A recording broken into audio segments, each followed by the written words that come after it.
Quatrième partie, donc là, on va voir comment on représente les données. Quand on a des données, que ce soit dans le cas qualitatif, quantitatif discret ou quantitatif continu. On a vu comment on résume les données sous forme d'un tableau statistique pour mieux voir, pour mieux lire, pour avoir une idée plus claire que d'avoir des données brutes. Donc, le tableau statistique, c'est une bonne chose. Maintenant, savoir représenter graphiquement, c'est encore mieux. Commençons par le caractère qualitatif. Il y a deux représentations graphiques pour ce type de caractère qui sont la représentation circulaire par secteur circulaire ou bien la représentation en tuyau d'orgue. La représentation en secteur circulaire, on a l'habitude de voir ce genre de représentation graphique. C'est sur un cercle, on représente les différentes modalités, les différentes réponses du caractère. Donc la ième modalité soit représentée par un angle. Puisqu'on a pour chaque modalité, on a un certain effectif. Donc pour chaque modalité, on a une certaine fréquence. Alors, pour chaque modalité, on a un angle qui se calcule par cette formule θi égale à 2π fois la fréquence. Comment on trouve cette formule? C'est tout simplement par une règle de 3. C'est-à-dire les 100%. Les 100% seront représentés par 2π, c'est-à-dire par le tour complet, et pour un certain angle, pour une certaine fréquence, donc sera représenté par cette quantité. Ça, c'est concernant le caractère, la représentation circulaire. Pour le tuyau d'orgue, on va représenter sur une base constante, elle n'est pas orientée du moment que les modalités ne sont pas mesurables, donc on ne peut pas établir un ordre, malgré que il y a le cas où le caractère est dit ordinal, on peut établir un ordre, mais reste toujours des qualités, c'est-à-dire ne sont pas mesurées, donc l'axe n'est pas orienté. C'est une base qui est constante. Sur l'axe des ordonnées, la hauteur, on va tracer des tuyaux, des bandes, des rectangles. La hauteur du rectangle va être proportionnelle à l'effectif, ou bien à la fréquence, c'est équivalent. Donc, on va faire à travers un exemple. Le tableau suivant donne la répartition selon le groupe sanguin de 1000 individus qui sont pris au hasard. On a le groupe sanguin, soit le groupe sanguin A, B, AB, O. Les effectifs, voilà, 350, 50, 100, 500. Ça veut dire que 350 individus sont du groupe A.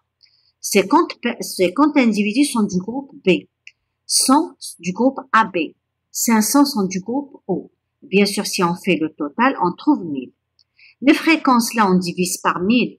Donc, 350 par 1000, c'est 0,35, 0,05 et ainsi de suite. Je lis les fréquences, ça veut dire 35% d'individus sont du groupe A. 5% sont du groupe B. 10% sont du groupe AB. Et 50% sont du groupe O. On va calculer l'angle θ égale à 2π fois fi. Là, il suffit de remplacer 2π par 360 degrés et on multiplie par la fréquence. Donc, 360 fois 0,35, c'est 126. 0,05 fois 18, 360 fois 0,05 égale à 18 degrés. 360 multiplié par 0,1, bien sûr, c'est 36 degrés. Et on vérifie également que la somme des angles ici calculés, ça donne exactement les 360 degrés pour être sûr qu'on n'a pas fait une erreur quelque part. Et là, on passe à la représentation.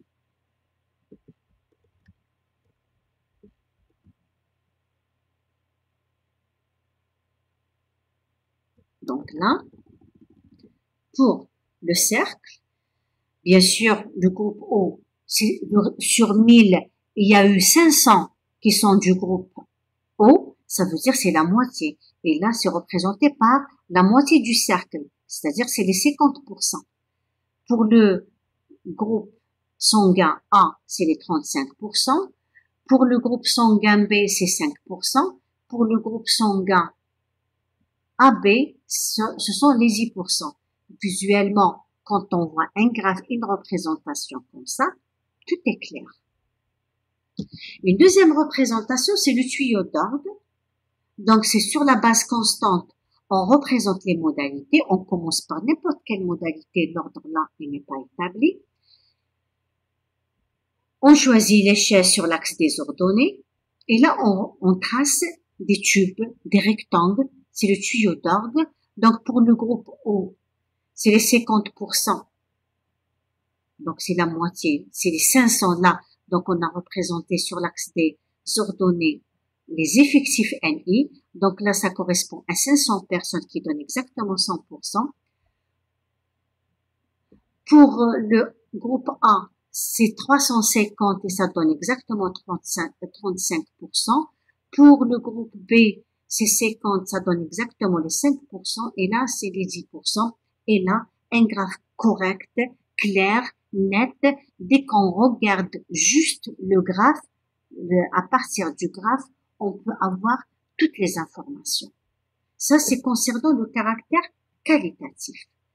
Le caractère quantitatif, on a deux types, deux cas. Le caractère quantitatif discret, commençons par le cas discret.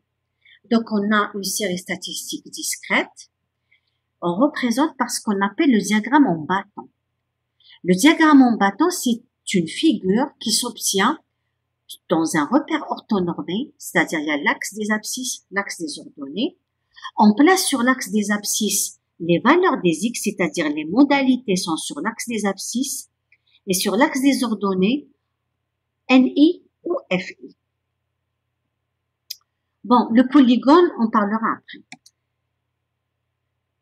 Et là, on va tracer des segments ou bien des droites parallèlement à l'axe des ordonnées. On aura la représentation d'une distribution ou bien des données dans le cas discret. Donc là, on donne un exemple.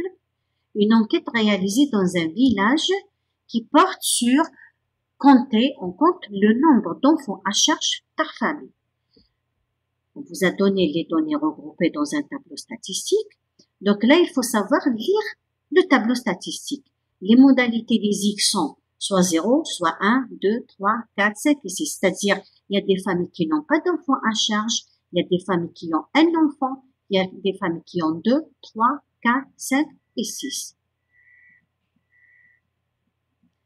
Donc, si on lit les effectifs NI, donc il y a 18 familles qui n'ont pas d'enfants à charge, 32 familles qui ont un enfant à charge, 66 familles qui ont 2 enfants, 41 qui ont 3 enfants, etc. Les NI cumulés, 18 familles qui n'ont pas d'enfants à charge, 50 familles qui ont le nombre d'enfants à charge maximum 1, c'est-à-dire soit 1, soit 0. 116 familles qui ont nombre d'enfants à charge, le maximum c'est 2. Donc c'est soit 2, soit 1, soit 0, etc. Les fréquences. Les fréquences, on va les interpréter en termes de pourcentage. Donc là, c'est 9% de familles qui n'ont pas d'enfants à charge, 16% de familles qui ont un enfant à charge, 33% qui ont 2 enfants, ainsi de suite.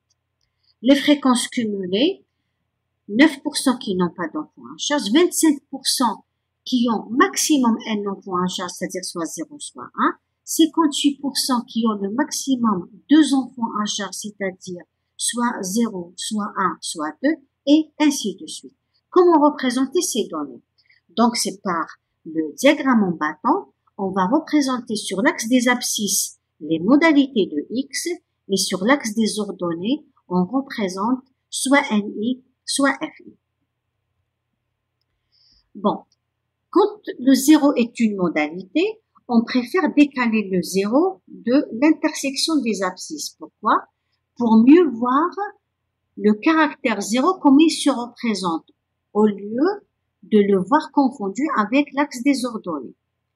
Et là, on représente normalement, on prend une échelle sur l'axe des ordonnées pour représenter soit les NI, soit les FI. Donc, on a des segments tracés parallèlement à l'axe des ordonnées et pour chaque segment, on représente les pourcentages correspondants. Et là, à partir de ce graphe, on comprend tout. Donc, 9% de familles n'ont pas d'enfants à charge, 16% de familles ont un enfant à charge, 33% de familles ont 2 enfants à charge, 20% de familles ont 3 enfants à charge, etc. Ça, c'est concernant le caractère quantitatif discret. Maintenant, pour le caractère quantitatif continu. Pour le caractère quantitatif continu, les modalités sont dans un intervalle AB. Et on a dit qu'on subdivise l'intervalle AB en K classes. La ième classe a un effectif NI. Donc, on a la série statistique continue. C'est quoi un histogramme? C'est la représentation des données dans le cas continu dans un repère orthonormé. Sur l'axe des abscisses, on place les classes. Les classes sont sur l'axe des abscisses. Et l'axe des ordonnées, on a le choix, on représente soit NI, soit FI, avec une remarque. Cette représentation n'est valable que si toutes les classes ont la même largeur, ce qu'on appelle une amplitude. Si toutes les classes ont la même amplitude ou bien la même largeur, on représente sur l'axe des ordonnées NI ou bien FI, c'est-à-dire l'effectif ou bien la fréquence. Parce que si les classes n'ont pas la même largeur, la représentation graphique sera différente. L'histogramme, c'est quoi? On trace des rectangles, d'accord? Sur la base, c'est des classes et la hauteur soit proportionnelle à l'effectif ou bien à la fréquence.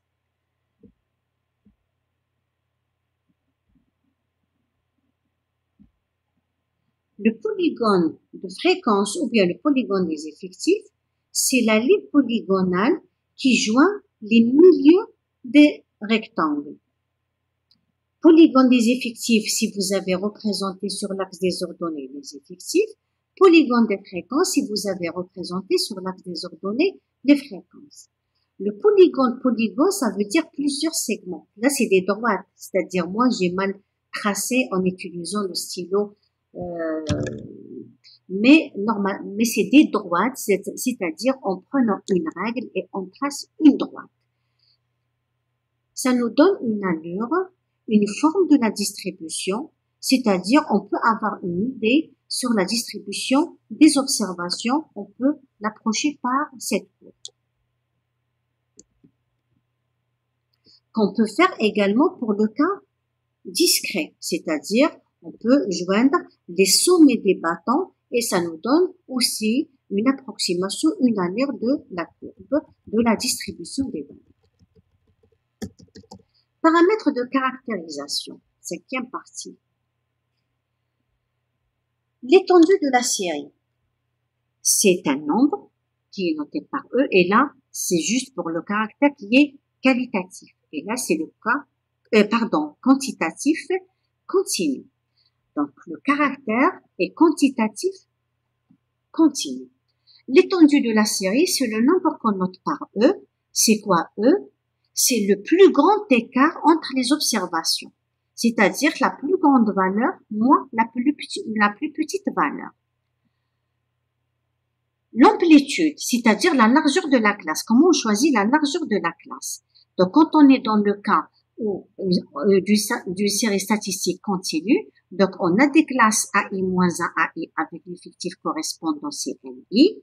On appelle amplitude de cette classe, c'est le nombre qu'on note par A indice M, c'est quoi? C'est l'étendue sur le nombre de classes. L'étendue, c'est le plus grand écart entre les observations, c'est-à-dire la plus grande valeur moins la plus petite valeur, et K étant le nombre de classes.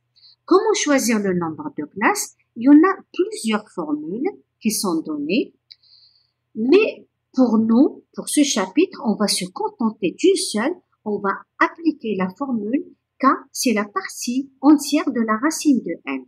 N, c'est la taille de l'échantillon, on prend la racine, comme c'est un nombre, on prend sa partie entière, on aura la largeur de la classe et on peut faire la subdivision ou bien le regroupement en classes. On va faire un exemple. On note X, la moyenne obtenue de 30 étudiants. On a les résultats suivants. Donc, les notes sont, le premier étudiant a eu 12, le deuxième 10, troisième 8, 13,5, 10, 17, etc. Donc, on a les 30 notes, les 30 moyennes. Donc, pour nous, la population, c'est l'ensemble des 30 étudiants. Le caractère, c'est la moyenne obtenue, donc, par les étudiants. Donc, c'est un caractère qui est quantitatif continu. C'est quoi l'étendue? C'est-à-dire, c'est quoi le plus grand écart entre les moyennes? Donc, c'est la plus grande valeur moins la plus petite valeur. La plus grande valeur, on va voir c'est quoi la plus grande valeur? C'est le 17. La plus petite valeur, on cherche, donc c'est le 2. Donc, c'est 17 moins 2 égale à 15. Donc, le plus grand écart, la plus grande différence entre les moyennes, c'est 15 points. On va faire une subdivision en combien de classes? N égale à 30. Donc, on va prendre la racine de 30. La partie entière, donc c'est 5. Donc, on va faire une subdivision en 5 classes. Alors, l'amplitude de la classe, c'est-à-dire la largeur de la classe, c'est E sur K. C'est-à-dire c'est 15 sur 3 égale à 3. Donc, on va faire la subdivision, c'est-à-dire on va diviser l'intervalle de 2 à 17 en 5 classes. Donc, on a l'intervalle, c'est de 2 à 17, c'est-à-dire tous les moyens sont dans l'intervalle de 17. On subdivise l'intervalle. Donc, on commence par la plus petite valeur, c'est 2. Et on rajoute l'amplitude, c'est-à-dire on rajoute 3. Donc, 2 plus 3, c'est 5. Donc, la première classe, c'est 2, 5. Union. La deuxième classe, donc ça commence par 5. On va 5 plus 3, ça donne 8. Union. 8 plus 3, c'est 11, etc. Donc, on a la subdivision en combien de classes? Donc, ça, c'est la première classe, la deuxième classe, troisième, quatrième et cinquième classe. Donc, on a fait une subdivision en 5 classes. On va y aller dans le tableau statistique. Dans le tableau statistique, on va placer ces classes dans la première colonne et on va aller aux données, on va faire un travail de dépouillement. C'est-à-dire, on va compter combien on a de valeurs, combien on a de moyennes qui sont comprises entre 2 et 5. Attention de ne pas compter le 5 parce que là, l'intervalle est ouvert. On a un effectif. On passe à la classe suivante. Combien de notes, combien de valeurs appartiennent à l'intervalle 5-8. Et faites attention de ne pas compter le 8 et ainsi de suite. Donc, on va aller au tableau.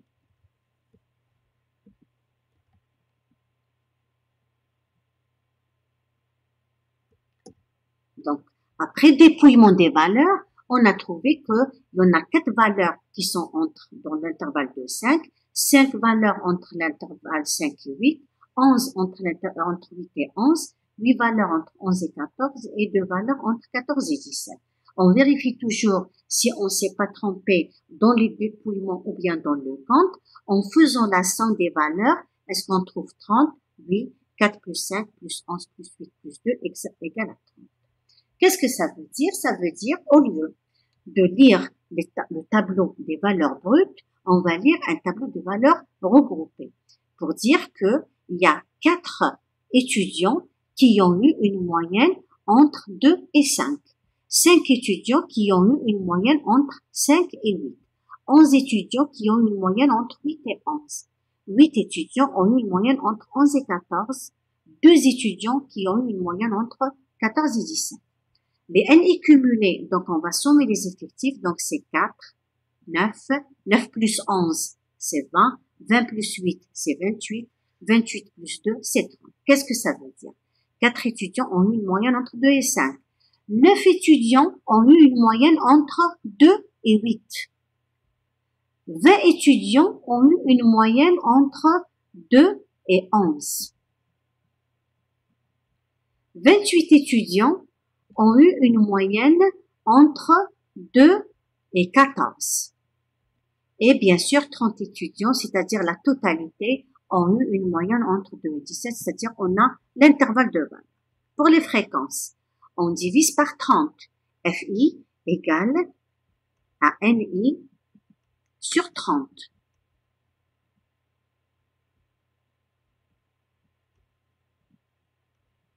On divise par 30. Donc, 4 par 30, c'est 0,13. 5 par 30, c'est 0,17. 11 par 30, 8 par 30 et 2 par 30. Donc, on a dit que les fréquences sont interprétées comme des pourcentages pour dire que 13% d'étudiants ont eu une moyenne entre 2 et 5. 17% d'étudiants ont eu une moyenne entre 5 et 8. 37% d'étudiants ont une moyenne entre 8 et 11. 27% d'étudiants ont une moyenne entre 11 et 14. 6% ont une moyenne entre 14 et 17. Les fréquences cumulées. On va sommer les fréquences, c'est-à-dire pour la première c'est 0,13, la deuxième c'est 0,13 plus 0,17 ou bien 9 par 30. Ça donne 0,3. Là, c'est 0,3 plus 0,37, donc c'est 0,67 qui donne exactement le 20 par 30. 0,67 plus 0,27, c'est 0,94 qui donne exactement le 28 sur 30. Et bien sûr, la dernière, c'est 1. 13% d'étudiants ont une moyenne entre 2 et 5. 30% d'étudiants ont une moyenne entre 2 et 8. 67% ont une moyenne entre 2 et 11. 94% ont une moyenne entre 2 et 14. Et bien sûr, les 100% ont une moyenne entre 2 et 17. Comment représenter ces données? Donc, on va représenter sous forme d'un histogramme. Donc, l'histogramme, on va placer l'axe des abscisses, les classes, sur l'axe des abscisses et l'axe des ordonnées, on va représenter NI ou FI et on choisit une échelle qui soit proportionnelle, c'est-à-dire l'échelle qui nous convient.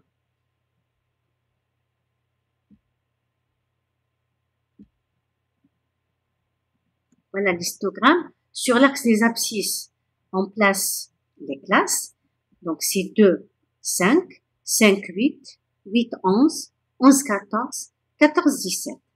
Sur l'axe des ordonnées, on place les effectifs ou bien les fréquences. Donc, pour la première classe, ça correspond à si on remplace là, là, on a pris l'échelle pour les effectifs, donc on représente les effectifs. Donc, pour la première classe, c'est 4. La deuxième classe, c'est 5. La troisième classe, c'est 11. La quatrième classe, j'ai fait une erreur de la représentation, ça correspond à 8, donc j'ai modifié là. Et la dernière classe, c'est 2. On peut représenter directement sur le graphe par les pourcentages.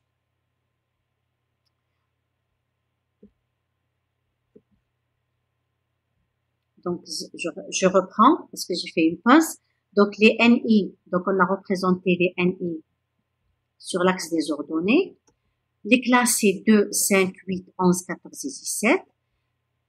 La première classe correspond à 4, la deuxième c'est 5, la troisième c'est 11. Là, il y a une erreur, donc c'est 8, donc j'ai rectifié à la main. Et là, c'est 2. Les pourcentages, parce qu'on a déjà calculé les fréquences dans la deuxième colonne, donc ça nous donne 13%, 17%, 37%, 27% et 6%. En voyant un graphique, ce graphique, il nous donne toutes les informations. Donc là, on voit les notes sont là, de 2 à 17. Je sais que 13% d'étudiants ont une moyenne entre 2 et 5. 17% ont une moyenne entre 5 et 8. 37% ont une moyenne entre 8 et 11. 27% ont une moyenne entre 11 et 14. Et 6% ont eu une moyenne entre 14 et 17. Donc, c'est un graphe très clair qui représente les données. Même les pourcentages, on peut vérifier que la somme des pourcentages est égale à 1. Et voilà. Donc, pour le cas continu, c'est la représentation graphique, elle est faite par l'histogramme. Donc, je résume. 3 cas, caractère qualitatif, caractère quantitatif discret, caractère quantitatif continu. Caractère qualitatif, il y a 2 types de représentation, par secteur circulaire et par le tuyau d'orgue. Caractère quantitatif discret, c'est le diagramme en battant. Le caractère quantitatif continu, c'est l'histogramme. On s'arrête, je coupe la vidéo et vous aurez la 4e vidéo pour la suite.